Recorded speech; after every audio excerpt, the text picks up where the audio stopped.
Central to the Christian faith is the claim that Jesus himself was God in human form, both fully God and fully human.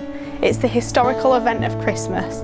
The Word, Jesus, became flesh and dwelt among us. The Jesus of faith is one and the same with the Jesus of history.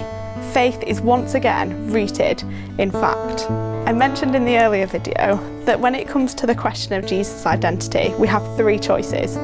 Jesus was a madman, a liar, or he was who he claimed to be, the Son of God. But some people try to argue that Jesus never actually claimed that he was the Son of God. It wasn't that he was lying about his identity or he was mistaken, but that he never claimed to be God in the first place. How then, without meeting Jesus in the flesh, can we work out who he thought he was? We can look at his behaviour, we can look at what he said and what he did. True, Jesus never actually says the words, "I am God," but he does drop some pretty big hints about being God. And the Gospels, those records of his life, are at pains to portray him as such. So what exactly did Jesus say? He tells his followers, "I and the Father are one." He makes himself the object of faith. He tells people, "Believe in me," and then he equates this to believing in God. He says, "He who believes in me believes in the Father who sent me." Jesus makes lots of claims like, "I am the bread of life," "I am the true vine," "I am the good shepherd." I want to suggest that it's no coincidence that Jesus uses this phrasing and repeatedly too.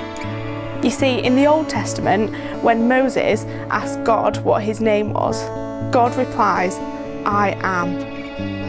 The disciples themselves recognised that Jesus himself was no ordinary man. They called him Lord. That's the Greek equivalent of Yahweh, which is the Jewish name for God. And Jesus accepts worship. Worship is something that only God rightly deserves. I think we'd all feel pretty uncomfortable if we went to a party and suddenly someone started worshipping one of the other guests. And instead of asking them to stop, that person being worshipped actually accepted it.